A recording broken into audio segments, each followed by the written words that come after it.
Hi everyone, welcome. So my name is Kristen Loria. I'm an extension support specialist with Cornell, so I work with Dr. Matt Ryan.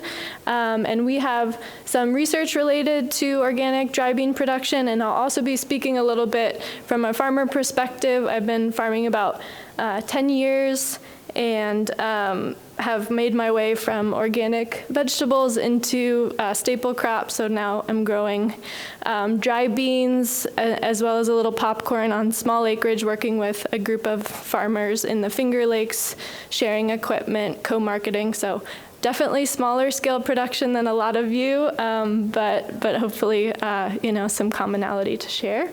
And I'll hand it over to Ken.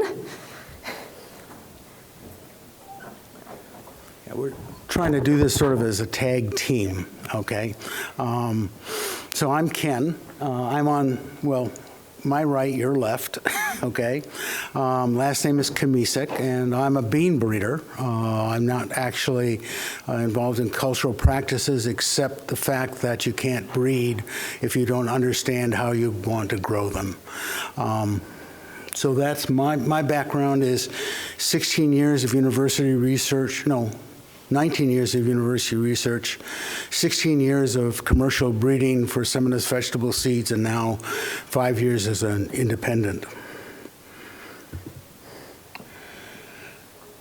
We're going to approach this from the idea of constraints, okay? It's a really nice idea. We're going to get into dry beans, and I don't want to discourage any of you from growing dry beans or eating them or anything else with them, but you really need to know the lay of the land before you get involved in them. So I put this up as the idea that the constraints for the organic bean grower, but really it's constraints for a lot of bean growers, whether you're organic or not. There's a narrow adaptation compared to soy. If you think that you've grown soy and you're going to jump into dry edibles, is a whole new world, okay? One of those worlds is the fact that we have some temperatures at night that limit or affect beans differently. The ideal temperature at night is between 58 degrees Fahrenheit and 72 degrees. And beans pollinate at about 2 o'clock in the morning. So I say they're a lot like humans, If it's below 58, it's honey, don't touch me. I'm putting the flannel on. And if it's above 77, it's like, honey, it's way too hot.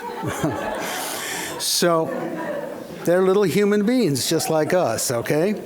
But when you think about where you're going to grow beans, if you think about where beans are grown, look at this line that draws across from Twin Falls, Idaho, through Wisconsin, through Michigan, over to New York.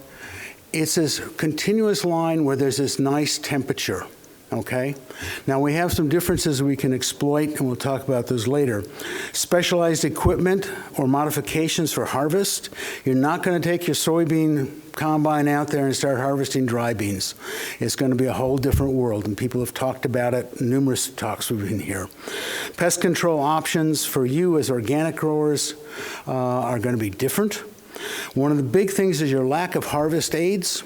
Commercial growers, the conventional growers, will take and desiccate a crop, then they will come in and they will harvest it, and they can create really nice dry conditions.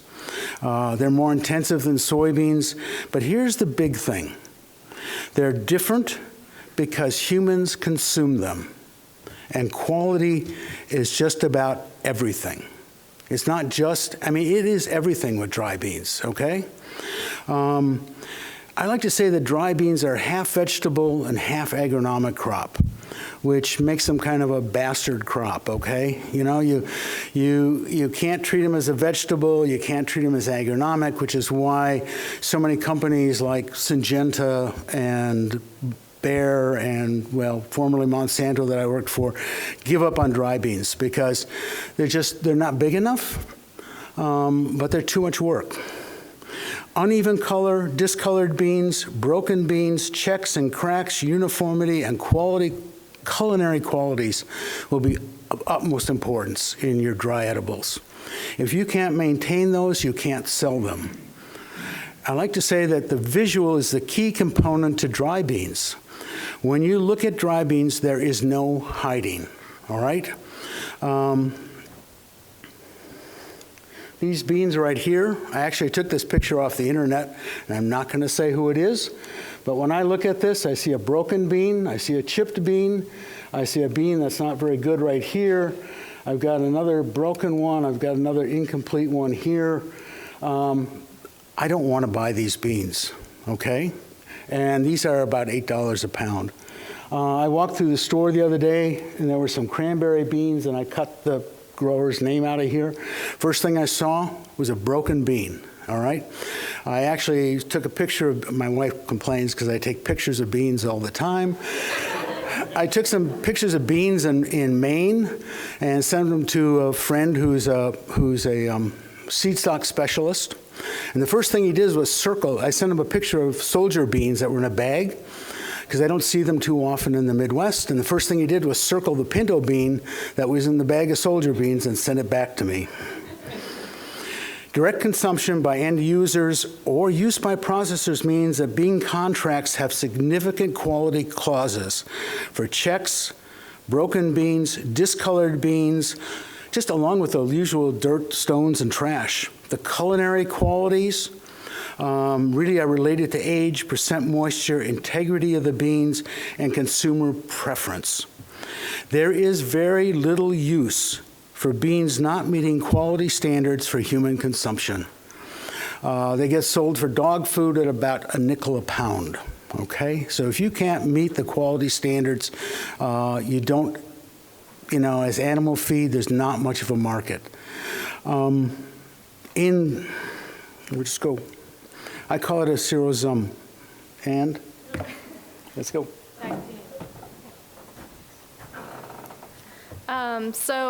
One thing I'm curious about, so how many people here are growing dry beans already? A few people, yeah. So I think for most of you, soybeans are the closest crop, so a lot of, in thinking about agronomy, we can kind of compare. And I think why there's interest in growing dry beans increasingly in these areas where we, have really moved away from it as a dominant crop is that, it's a higher value grain legume, and it's going to work well in various ways when you're growing other food grade grains. So much of the same equipment, it's that same quality standard, post-harvest, and even marketing. So we see that as kind of a good fit with these food grade small grain systems especially. Some other benefits to dry beans, why you might want to include them in an organic rotation, is they're shorter to days to maturity compared to a soybean. Some of these northeastern heirlooms that we have are short of like 85 days from planting to harvest, and that just allows you some more flexibility. So maybe you can do some double cropping, getting a small grain harvest off before you're planting a shorter season bean. You can see on the yes, you're right here. This is, we're located very close to the Martins and Penn Yan, very fortunate to work with them a lot. And this is something they're doing, planting pinto and increasingly black beans a little bit after barley harvest. And that's, just enough time. You definitely never would be able to do that with a soybean crop. And this is planting directly into stubble, no-till, but they're often doing a little bit of tillage. On the other side, you can plant in early June and take them off in September, and you have plenty of time to get, kind of that ideal small grain planting window. So that's one benefit. They are more complex agronomically. They really need well-drained ground. They tend to be a little bit weaker at nitrogen fixing than soybeans. Harvest becomes trickier, but with those risks, there's also some greater potential for return and also some benefits in your cropping system. And so in terms of planting, again, like since you're not pushing as early as possible, waiting for warm soil is I feel, a really good practice, at least 60 degrees with a nice warm forecast ahead of you, because you want really fast, really uniform emergence. And that's going to help you down the line when you're harvesting with uniform maturity, and also just ensure you're getting a good stand. There's plenty of pests, funguses, insects that like to snack on beans, especially larger seeded types. That germination is just going to be a little bit trickier. So shooting for absolute ideal germination conditions is really key. Ken's going to get into this more, but Western grown seed, lots of seed-borne disease potential in dry bean. And weed control is really going to be pretty similar to soybean, so we don't need to get into that too much, but they are a little bit smaller statured often. So weed control is going to, you're not going to get that canopy closure, maybe a little bit less vigor. So pre-emergence blind cultivation and a nice tight inter-row cultivation setup is really important for weed management. So conventional growers will often roll their field before planting. Obviously, they're not cultivating because they want the absolute, just like razor flat surface to come and harvest. In some other regions, like ours, rocks are a big deal. So, in some respect, you want a flat surface to be able to cut nice and low if you're direct cutting. Something that I've heard a lot is that actually a little bit of hilling when you're cultivating can help, that when you're coming to direct harvest, kind of push the rocks into the trench. So that's sort of an interesting alternative if you're dealing with rocks. So trade-offs in terms of strategies for sort of lower profile versus hilling when you're cultivating. Also, we're going to get into harvest approaches later, but when you're pulling beans, which is sort of the more traditional indirect harvest method, a little bit of hilling actually sort of facilitates that knife or rod puller running through. Okay, so this is that indirect harvest that I was talking about, and Ken's going to talk more about market classes later, but there are these different growth habits. And so for determinate beans, so that's this type 1 here, kidneys and cranberry beans, as well as the more viney, sprawling varieties. Traditionally, this is how beans are harvested. And so the first step is pulling. You can use a couple different types of pullers, and then you would be windrowing that and running a bean combine or combine with pickup head and picking up those windrows. And so this is, again, at the Martins, and they're running a picket one-step puller behind and then coming through with a windrower. So knife pullers are kind of the older school method of doing that, definitely still in use anywhere from mounted on a farmall. So this is Charlie Bear in Maine. This is actually what I'm using as well, a different farmall.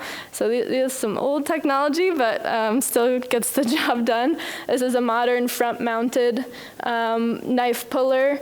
And angle adjustment is a really big part of using these pullers. But they, from what I've heard, tend to deal a little bit better with weedy conditions versus some of the more modern bean pullers. So trade-offs when you're thinking about these choices, but these are definitely around and possible to find. A lot of farmers are less interested in using them now, so you can get them cheaper. And then after that knife pulling, you would be using a windrower and just consolidating your rows into a larger windrow. And often this is done when it's dewy, both pulling and windrowing is done in the morning when you've got dew on the plants to prevent shattering. So this is a rod cutter. So this is a kind of the next step forward with pulling. It's spinning horizontal rods that are running under this soil surface. A little bit more straightforward, less finicky in terms of adjustments. As you might imagine, if you have weeds, if you have stones, everything's kind of going to end up on that conveyor, so it can be a little bit less tolerant of green material and weedy conditions, but fewer passes. It's one step because it's pulling and windrowing all at once. And then you'd be, picking up that windrow once it's dry, generally shooting between, 16, 18% moisture, maybe a little higher with the large seeded beans, running a bean combine through. And, lots of options for combines, and it's not my area of expertise, so I won't get into it too much, but you can find bean combines quite inexpensively, especially, in the Northeast, Western New York, probably Michigan too. They're out there, and a lot of people are moving away from them, so it is a relatively accessible piece of equipment, at least to purchase. And then you can also retrofit, modern rotary combines with pickup heads as well. So lots of different options and different ways people are making the combining side of it work. Direct harvest. So this is something that it's becoming more widespread, and that's because, we have new combine technologies to make this more effective, reduce harvest loss, and we also have plant breeding. So more upright varieties, it's a huge focus of bean breeding to allow direct harvest. It's a lot more efficient. You don't need specialized equipment. You're not ending up with so much dirt and rocks in your crop. But you also, need some things in the field. So uniform dry down, like Ken mentioned, without desiccants is really important. Green weeds are a problem, green stems even. And, the flatter the surface, the lower you can get that cutter bar, the better. Because, dry beans, even those upright varieties, depending on a lot of different conditions in the growing season, those pods might still be fairly low. And you're going to have to target a really specific moisture content to make sure you're not having splitting or staining, especially in the case of lighter seeded types. We do have one farmer in our area who's actually swathing to kind of dry down those green weeds and the bean plants if necessary, especially in wet conditions or wet harvest weather, but that's not too widespread. And then, they're especially conventional. There are farmers that are cutting absolutely all market classes, no matter what, and they're using things like a flex draper head, air kit to reduce loss at the cutter bar. So just, these new technologies are expanding the potential for these direct harvest methods to more market classes.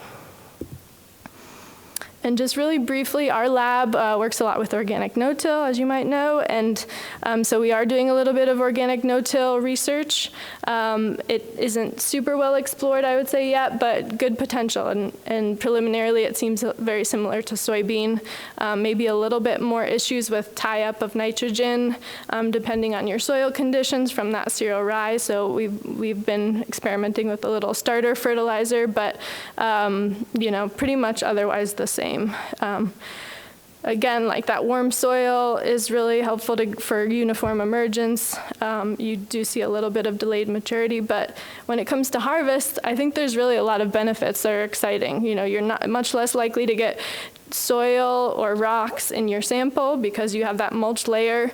Kind of anecdotally, I've heard that the pods end up being a little higher up because those stems are trying to sort of grow above the mulch. So that's kind of an interesting concept. And also there's been good research from Dr. Sarah Pethybridge at Cornell that shows this mulch is actually effective in suppressing white mold, which can be a problem in dry beans. So some interesting, benefits from the organic no-till system specifically for dry bean and harvest quality that I think could be really beneficial. Also some, like I mentioned, the martins trying some interesting approaches planting into stubble. And this is just another example of a tool we're testing out in the Ryan lab, an inter-row mower. And the martins actually used that on their no-till planted beans, kind of testing in that stubble system to manage weeds and had some kind of increased yields with that practice compared to the non-mow fields. So back to Ken. Yeah.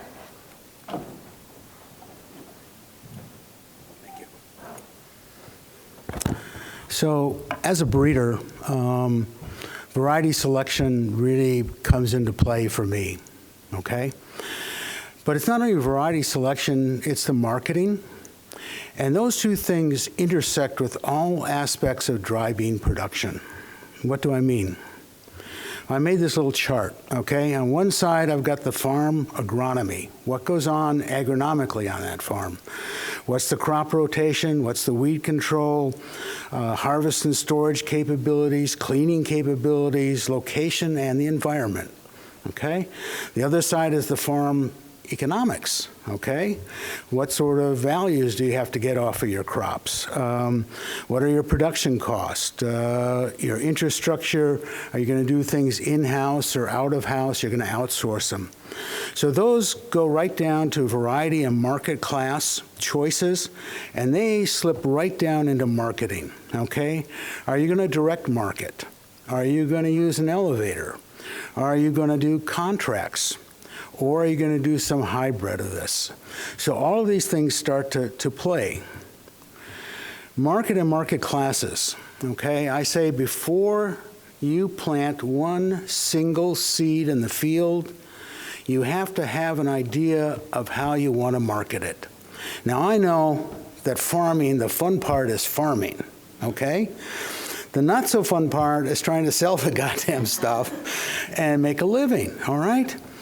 So you have the options. You got direct sales from your farm, and I was working on a project where we were going to do direct sales, and we had limited it to strictly food service.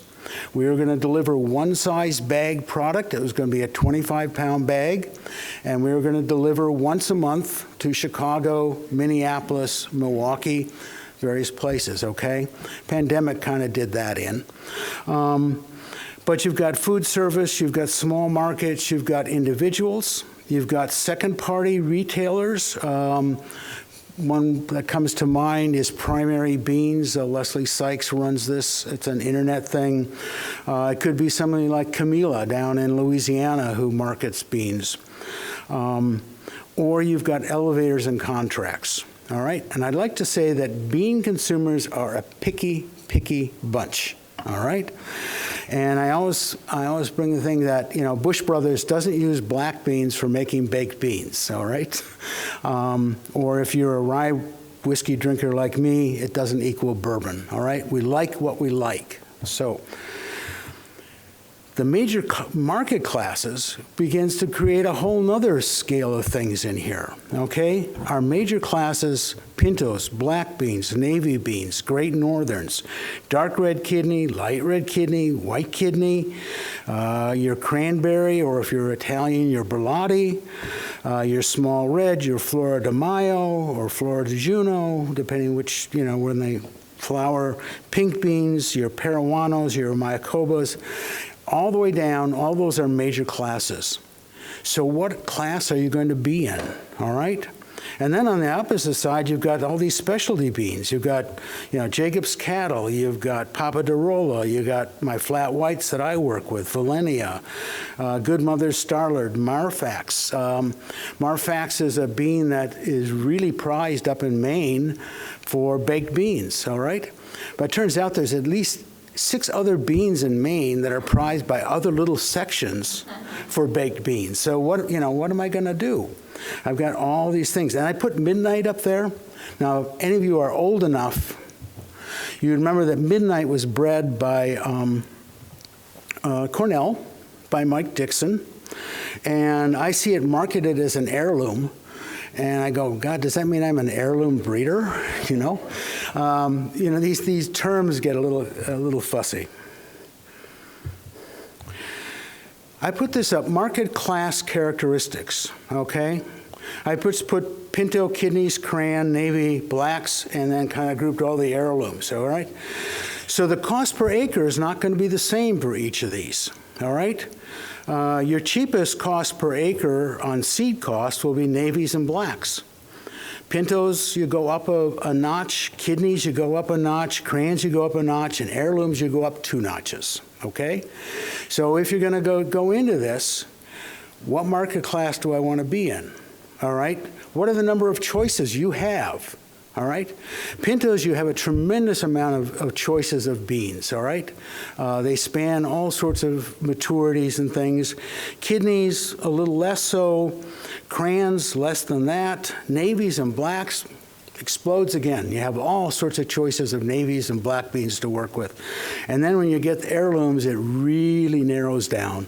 All right, so what are my choices? Range of maturities. Again, pintos, we got a lot of choices in pintos. Kidneys less so, crayons less so. Navies and blacks explodes right back up again, and a lot has to do with the amount of acres. I think pintos are now close to 900,000 acres in the U.S. Navies and blacks are somewhere in that 500,000 acres. So to support that, we've got more varieties. Sensitivity to high temperatures, what I mentioned earlier. So if I'm in central Illinois and I decide I want to get into dry edibles, I have a bit of a problem because I've been in central Illinois during the summer and my nighttime temperatures are not exactly nice, okay? I'm going to try the pintos, all right, or my navies and blacks because they are less sensitive to temperature than most of the heirlooms, most of the kidneys, most of the crayons, all right? So you're going to look at you know, what classes, if you want to try them, let's try the pintos first. And if I can do pintos and I want to expand, then let's go, you know, we'll try something else. Direct harvest, there's lots of options in pintos. From very good to poor. Kidneys and crayons, less so. Navies and blacks, we've been breeding those for quite a while, and we've got some really nice options. Competitiveness, I put the roller crimped rye because we find that navies and blacks potentially will work better in a roller crimped rye system. I also know that we've got variability for speed of emergence, which might be important. Pintos are probably working a roller crimped rye. Kidneys and crayons, it's going to be less so. The bigger that seed is, the harder it is to maintain the soil contact when we plant it. All right. Western seed production, you know, we're pretty good across all of those. There are some Western seeds, except when we get into the heirlooms, that's going to be a whole nother thing. You're not going to find Western seed as easily, and then product value. Plant types and common beans quickly, and we mentioned this, we have type 1s, which are on the left-hand side. They're determinate. There tend to be kidneys and crayons in this class. Type 2A, as breeders, we start breaking it into A, B, C. You know, we can't live with just 4 classes. The type 1s are indeterminate, but they're upright. Our modern navy beans and black beans really fall into this class. Type 3B is indeterminate and still upright, but not as nice, and some of our pintos, we haven't been breeding those quite as long, fall into that class. And then we have what we call a type 4, which is a traditional climbing bean, and we'll talk about those later. But some of the heirlooms fall into that, and some of the materials that I've collected from places in Europe from the slow food movement are all these type 4 climbers. Many type 1 and type 2 plants are candidates for direct harvest, but not all type 1 and type 2s can be direct harvested efficiently. Some market classes have more than one plant type within the market class. So when you're looking at information, you're going to have to sort down. You're going to have to go through it. Well, you can call me too, okay? But you're going to have to take some time to weed through it. When you have a choice, Western produced certified seed is your first choice. Okay? There are several important seed-borne diseases, anthracnose, halo blight, and common blight, which is part of the reason that our seed production over the years moved out west, because it tends to be drier out there. It's not perfect. I've been involved in several lawsuits that had halo blight in their thing, and the seed came from out west. So it's not perfect. The limitation can be the availability, especially on the niche and the heirloom materials. There's not the same amount of choices out there for Western seed. Alternate sources, some local farm-produced seed, and I'm working with someone, we're growing seed here in the Midwest and replanting it, and it scares the heck out of me, all right? But I don't have any choice. I don't have someone out west producing seed for me yet. The other alternative as you get into some of this niche stuff is link up with someone who's growing out west. Okay? Link up with someone and make a connection and get them to produce some seed for you. So there are various options to go about doing that. Just a quick run through, okay? In this case, I decided that we're going to produce pintos, all right? And we're going to produce them under a contract.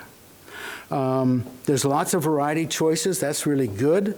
A range of maturities that we can work with. We have Western seed that's available. That's really nice.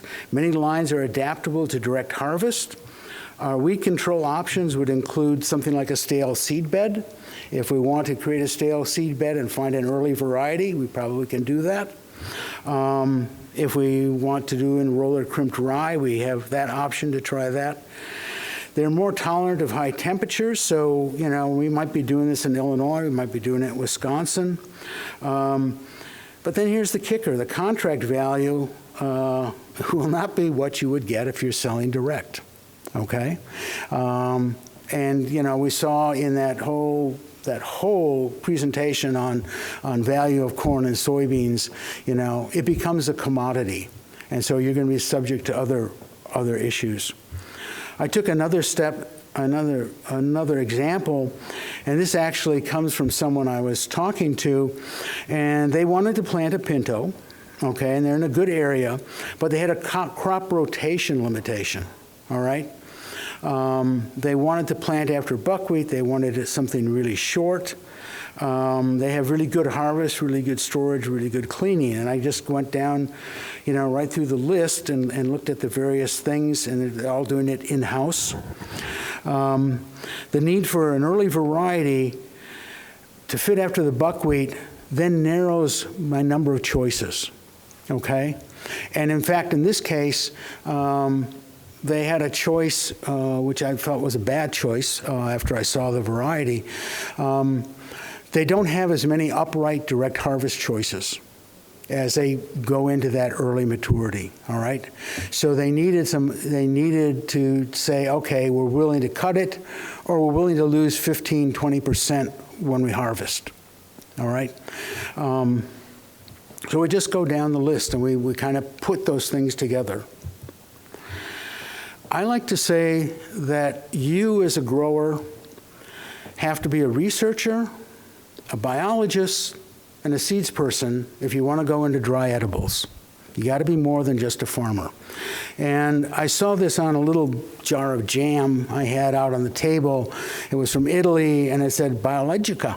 And that's what they use for organic. And I thought, this makes sense.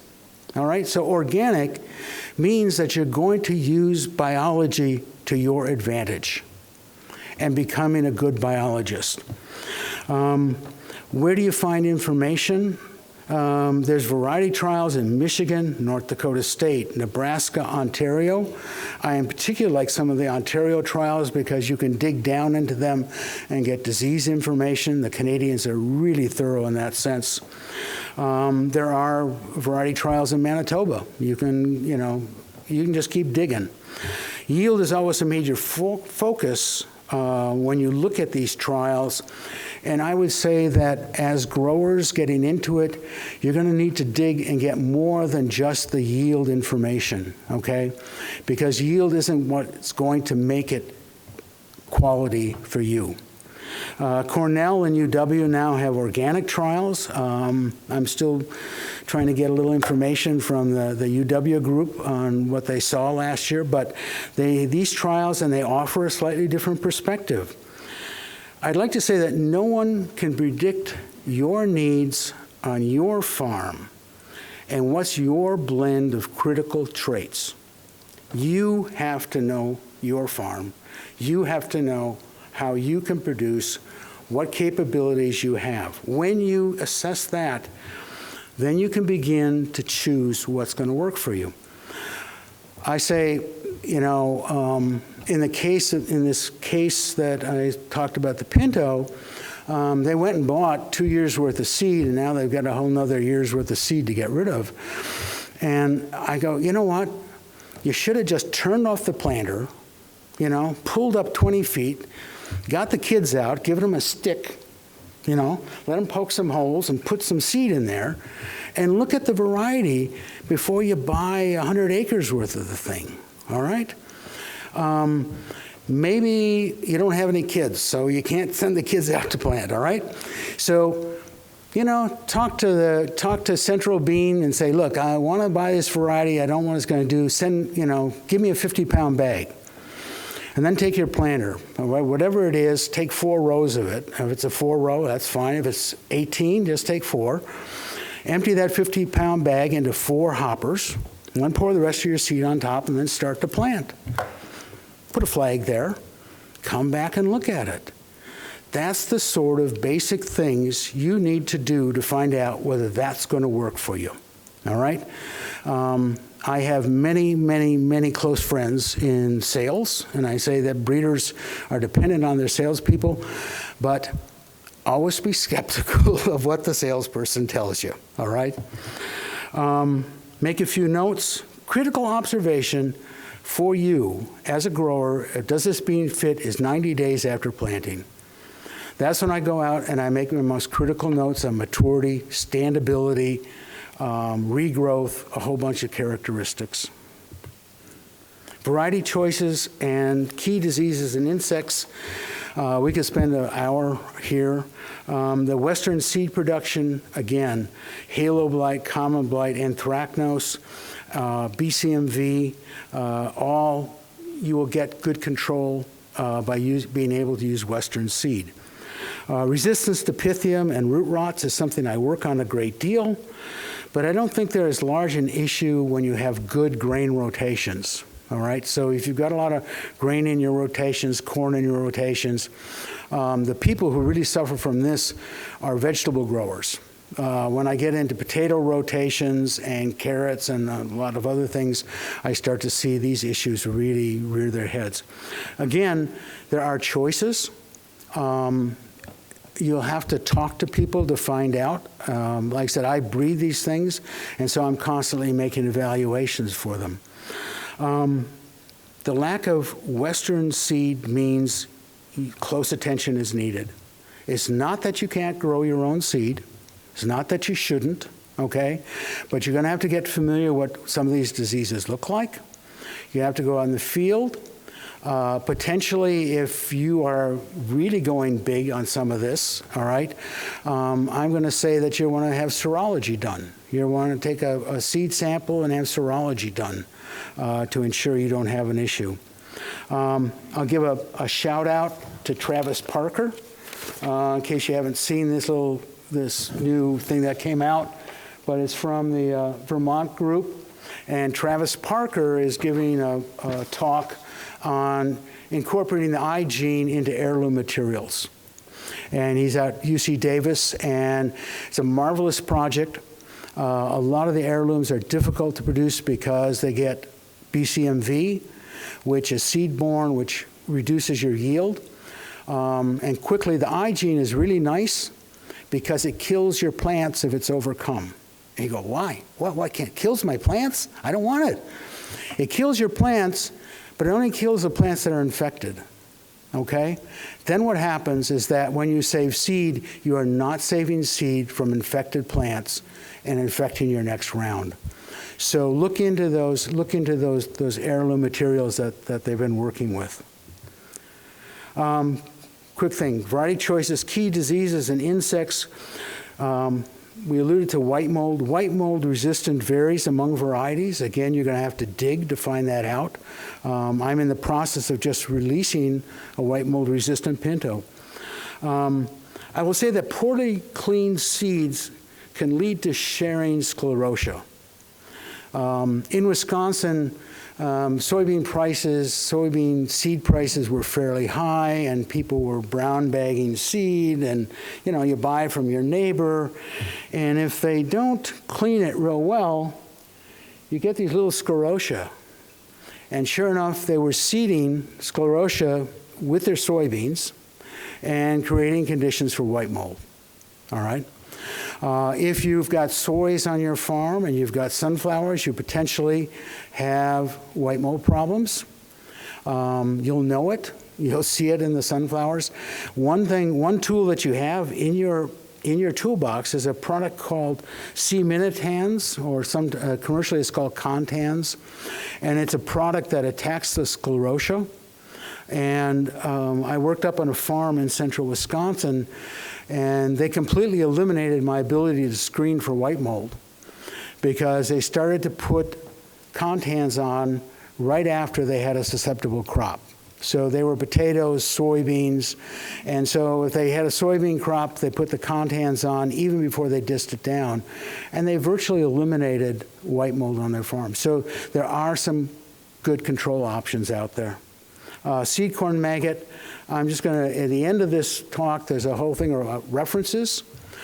Seed corn maggot you can monitor by little soapy dishes on the side of your field, hence become a good biologist. Find out what the insect looks like and plant according to flights, all right? And they also have flights, a lot of information on insect development days, and you can use those plus some monitoring to figure out what's going on. So you don't have to be blind, but you're going to have to take the time to do it. Okay, back to Kristen.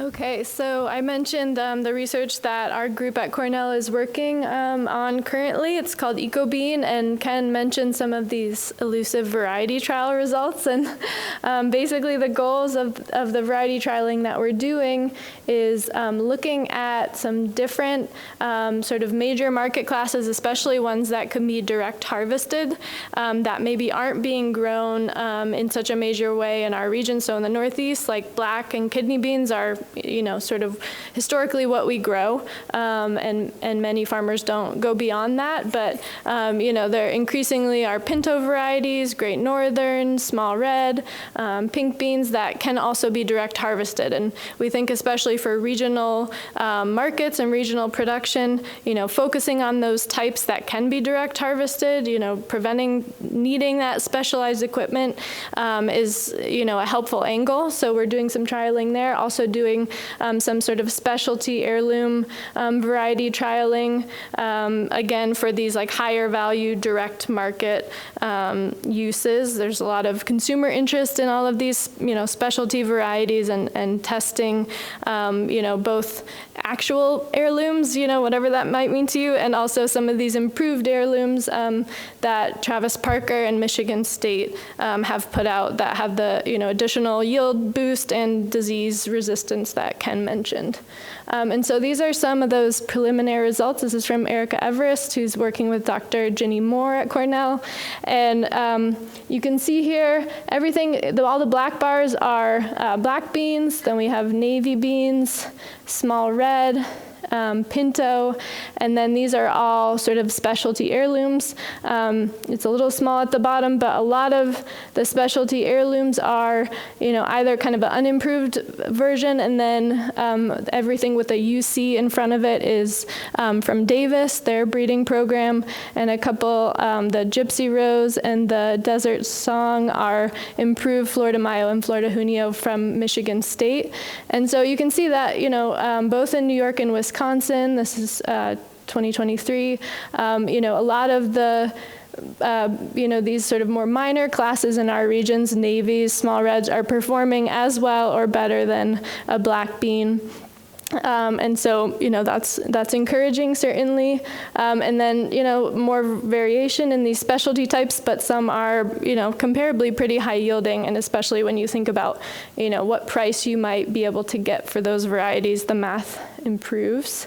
But growth habit, again, is really important if you're thinking about harvest and also just adaptation to our more humid climates. You don't want your bean plant lodged and laying on the ground. So we also looked at lodging and distance to the lowest pod.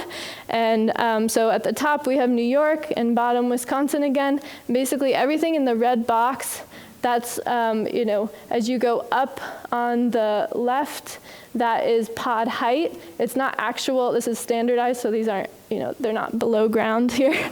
But, and then as you go to the right, you're getting more lodging. So basically this red quadrant is varieties that had, good resistance to lodging and good pod height. Unsurprisingly, you see a lot of black beans in there, which makes sense. That's where that nice upright growth habit is coming from in terms of gene pools. But also, some navy beans, some pinto, and some small red.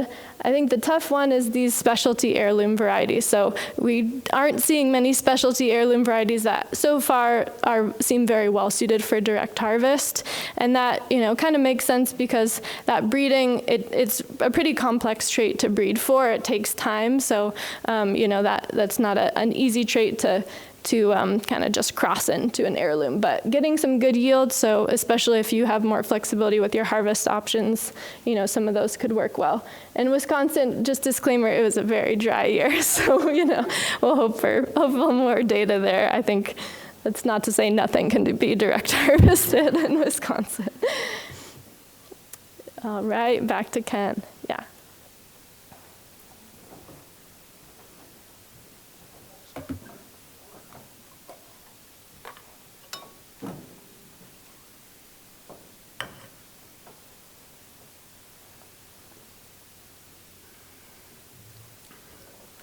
So we have all the traditional things we do with beans.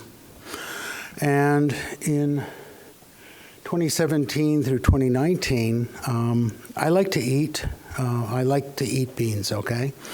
And I had been over in France with a friend, and we had been eating beans at a little place in North France, and there were these beautiful white beans with a braised lamb dish. And because all of us were breeders, we were debating what we were eating instead of eating, all right? But these little flat white, or not little, these medium-sized flat white beans are delicious, okay? Unfortunately, they're all type 4 climbers. They climb 6-8 feet, all right? And so I began to think about what could I do? I could grow them on a trellis and pick them and stuff, or I could pay $8 to $20 a pound for them, neither of which excited me, all right? And I said, well, I think we should look at, can we build a living trellis system to grow these? All right.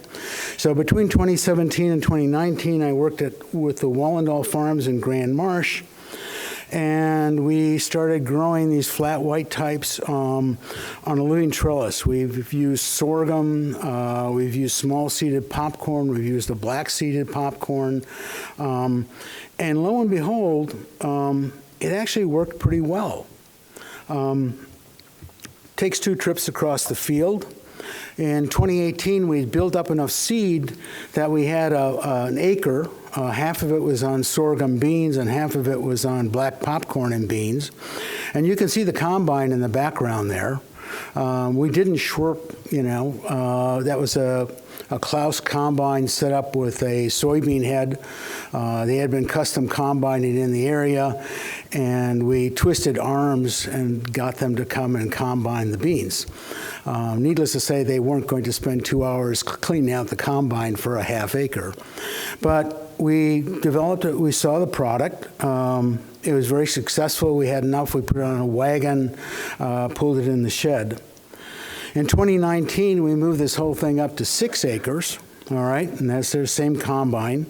You can see in the middle there are some of the beans with the sorghum. And then on the other side there, you can see we actually augered them, something I would never do, but I didn't have any choice. I didn't own the combine. We augered them up into, a wagon. The quality was remarkably good. This actually was harvested on November 15th. This crop had been snowed on twice. It had been rained on numerous times, but because the beans were up on the corn or up on the sorghum, they really weathered quite well, all right? So we were really excited. We had something like 8,000 pounds of mixed product to clean. And if any of you remember what happened in 2019, the pandemic came. And it became just a nightmare trying to get stuff clean, trying to find someone who would clean it. 6,000 pounds, again, is this minute amount of material. Fortunately, Meadowlark took it and cleaned it somewhat for us and gave us a little bit more idea of what the product would look like. But the product kind of sat around. The Wallendale farm went out of business. You know, who owns this now? All sorts of things. But the really good point was that we felt we could do this. We had seen commercial combines come in and do this. We felt we had a viable system, and so we kept moving forward. In the interim years from 2019, I began to look at at other trellis crops. We had the sorghum, we had a red sorghum, we had a white sorghum, we had the black popcorn. I had tried a baby rice popcorn. The station manager in Wisconsin said, well, what about sunflowers? And I said, well, what about them? And he said, well, you know, I can get clear field sunflowers, and then I could do these conventionally, okay? I wouldn't have to do it organically. Well, we looked at sunflowers, and I was very skeptical about them. And it turns out it worked very well. We can actually clean that sunflower seed out very well. Sunflower seed is so light. We can aspirate it out. We can, if it's an oil sunflower, we ran this on a 20/64 round hole screen and dropped out 98% of the sunflowers, okay? So again, we found that we could direct combine. They had actually used a similar combine, but with sunflower pans as opposed to a soybean head. He was growing on 15-inch rows, which made a heck of a mess, and the weed control wasn't good. And so we had a lot of beans still in the field, so actually they got done harvesting the sunflowers, went back in and put a soybean head on the combine and recombined the field and recovered about 20% more beans. But again, the take-home was that we have a system that works, all right? Our conclusions on the living trellis up to now is that the system is viable.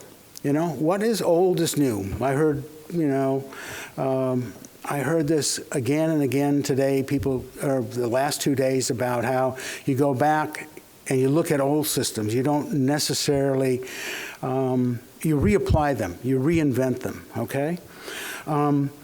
Bean seed at an agronomic scale is an issue with this system, all right? I'm at the point now with this particular one bean seed, all right, this one particular variety, that I've got 4 acres queued up for next year out in Idaho. But it's taken me 4 years to get there, okay? Bean seeds you're going to plant at 100 pounds to the acre, anywhere from 50 to 100 pounds to the acre, depending on seed size. It takes a lot of bean seed. It's expensive stuff to do, so it takes a while. The choice of the trellis and the beans is a matter of value. Okay, I've been working with this particular flat white because it's high value. It's a nice size. I can separate it out from the sunflowers. I can separate it out from the sorghum. We can separate out the black popcorn. Some other people have taken this idea and they're working it a little more, maybe with something that doesn't climb as much. The seed characterizations, again, if I were going to do this again, I'd, say, okay, does this crop work? I've been thinking about safflowers, I'd mix a bunch of safflower seed and bean seed, and then I'd try to separate it. And I've got about 8 different varieties of climbing beans, but they vary all over the place in terms of size and color. The potential values of the living trellis, and this is really where it comes down to, I think, is unique for organic growing, okay? One is weed control.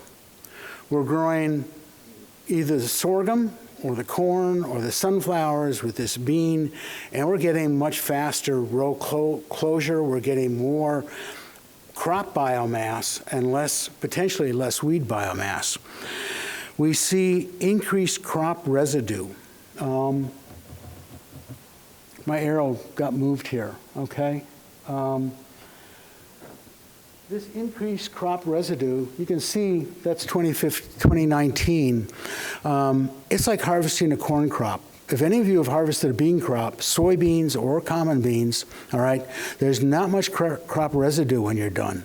When we're done with this system, we have a tremendous amount of crop residue out there. And I think that's a real potential advantage. Harvestability, we've talked about the fact that our determinate beans are close to the ground. When we grow them on this trellis system, interesting enough, all the beans are probably about at least 18 inches from the ground, all the way up to 4 feet, okay? So we really can combine. When I have gone out and counted seed left after the combine goes through, we're down about 1 or 2%. And the magic thing, diversity in soil health. We're putting 2 different crops together. Potentially we have something there that's useful.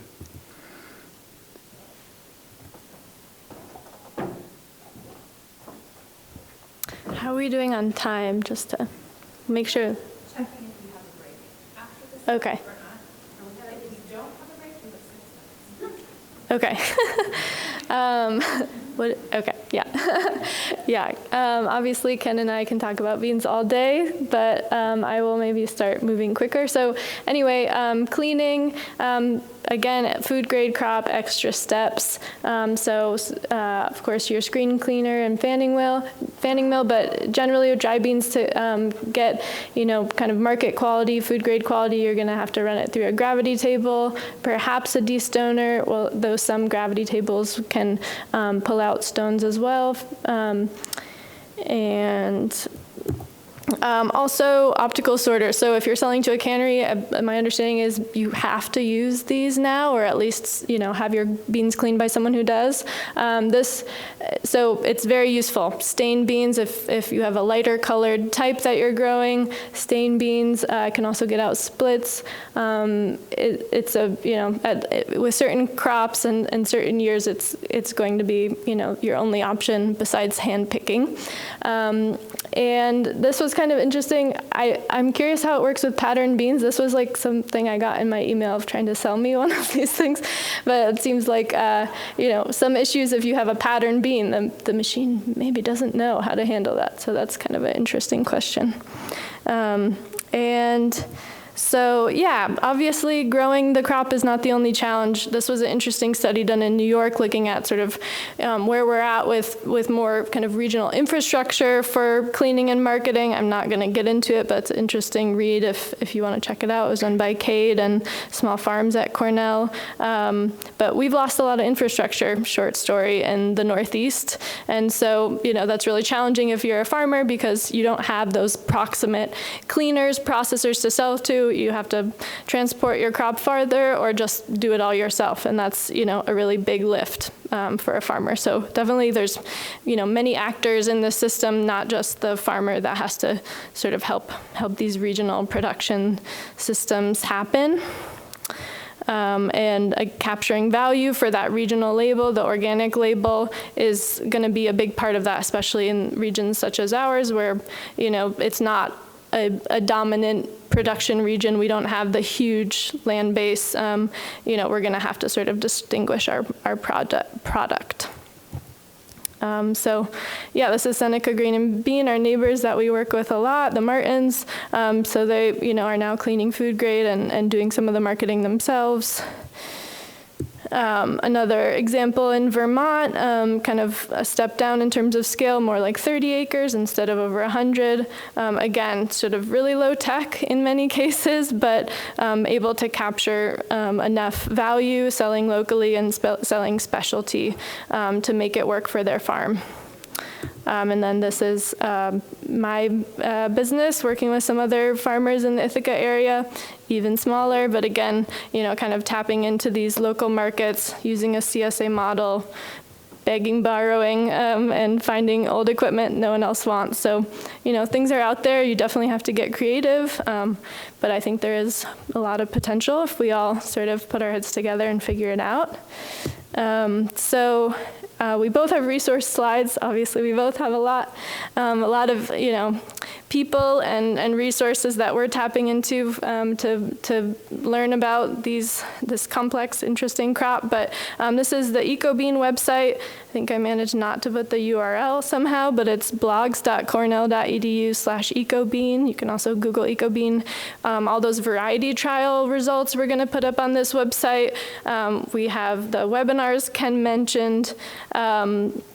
Let's see, just quickly, this is the webinar series that Ken mentioned, so coming up at the end of February through March. If you go to the UVM Northwest Crops and Soils webpage, they have sign up. It's free to register, and it's all online. Do you want to talk about your resources? Okay. Hopefully we have a couple more minutes for questions as well. But yeah, thanks so much. Okay.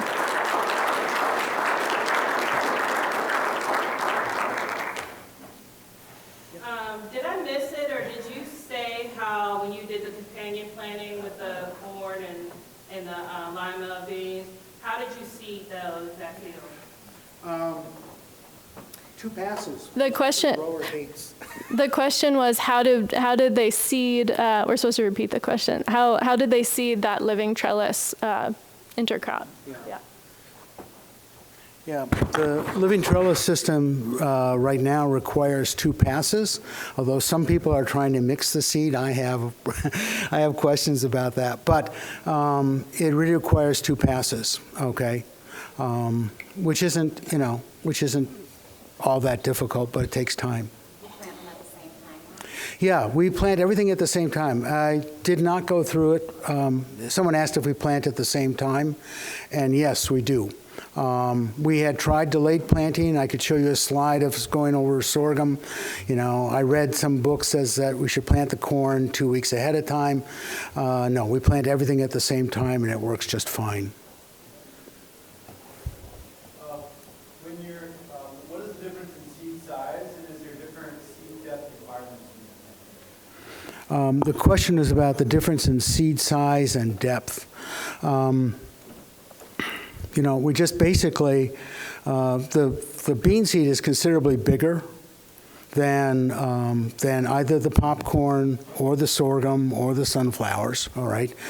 And so we would I usually plant the trellis crop first, okay?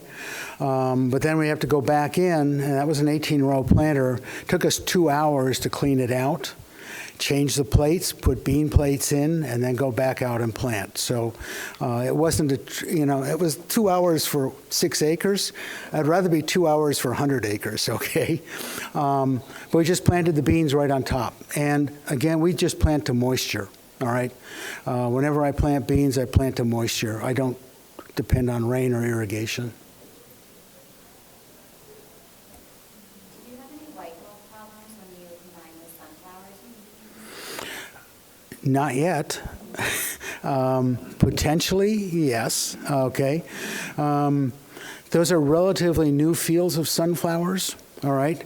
And unless you have built up a disease problem, okay, that you've cropped sunflowers before and there's sclerotia in the field, you probably won't see a problem unless you bought substandard sunflower seed, which actually, sclerotinia can actually be on the inside of a sunflower seed.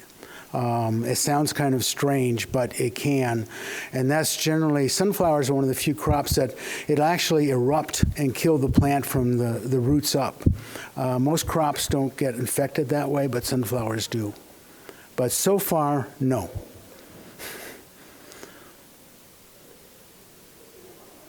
Great. Thank you. Oh.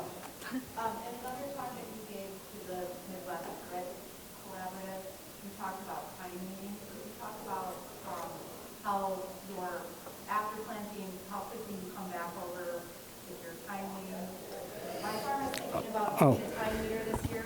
We currently have a finger weeder, and we're trying to figure out when to. So the question was, you know, how do we time our weed control issues?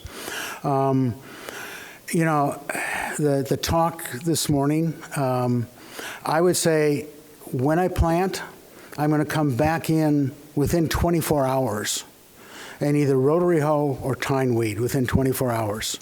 Okay, the bean seed will emerge depending on the temperature. That bean seed is going to be susceptible to a rolling hoe at about 3 or 4 days after it's planted. Okay, so I come back in and tine weed and or a rotary hoe within 24 hours after planting. Once the beans come up, I'll come in and tine weed again. All right, they get to the first trifoliate, I'll come in and tine weed again. I was working up on a light textured irrigated soil that the weeds emerge like crazy. Every time you irrigate, you get another flush of weeds. When you get to the point that it's your second trifoliate, my grower went in and tine weeded, and I'm not sure we didn't do more damage than we did benefit. But after that, I would do at least two in-row cultivations to keep control of things. Does that help? Yeah.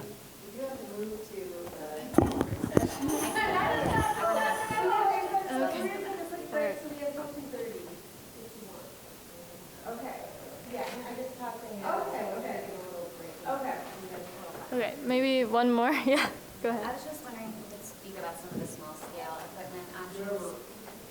Oh, yeah. So there's a question about small scale equipment. What's that? Yes, please. Oh, small scale. Okay. Yeah, no magic answers. You know, there is, I think, you know, in terms of planting and cultivation equipment, that's normally a little more straightforward. You know, we're using 2-row corn planter, farm-all cultivator at our scale. One of us is using horses, so that's another option. Obviously, harvesting is the hardest part. So, you know, finding old bean pullers is fairly doable. We're using bean pullers on this, you know, more or less same either tractor-mounted bean puller. Threshing is where it gets complicated. So currently, we're using a plot thresher essentially, so it can be moved around on a trailer. But you know, at post pulling, once it's in that windrow, it becomes more hand scale. I think there's some interesting options for smaller combines. I've seen Purple Mountain Grown in Maryland has a really interesting, I want to say it's not a Kubota. Anyway, they basically imported a small combine that they're growing rice and dry beans, but it's really limited, you know, in terms of finding small equipment. I would say there are bean combines out there and the small ones are still quite large, but they are out there too. May I have a suggestion? Yeah. For the extension orders in universities to import small scale, you know, from Asia or South America. They're all there, but in the States we don't have to. Yeah. We share those with, you know, collectives, cooperatives, or. Mm-hmm. Totally. Yeah. One of the things you can do is frequent the sites like Corteva, Del Peterson. Big companies go through cycles where they sell off equipment. My blue thresher, my large plot thresher, I bought for $15,000. That retails for about $50,000. I bought it online at an auction. There's a lot of kind of little plot combines. They're very expensive if you buy them new, but some are getting old, and I've seen them on the Corteva site. I can't justify it yet, but there's equipment out there. Yeah, talk to your local land-grant university, see if they have something in the shed they'll sell you. There's at least 2 of those large plot threshers in the agronomy shed. At UW, I borrowed one of them that I used 30 years ago. So there's equipment around. Thank you. All right. Yeah, thanks.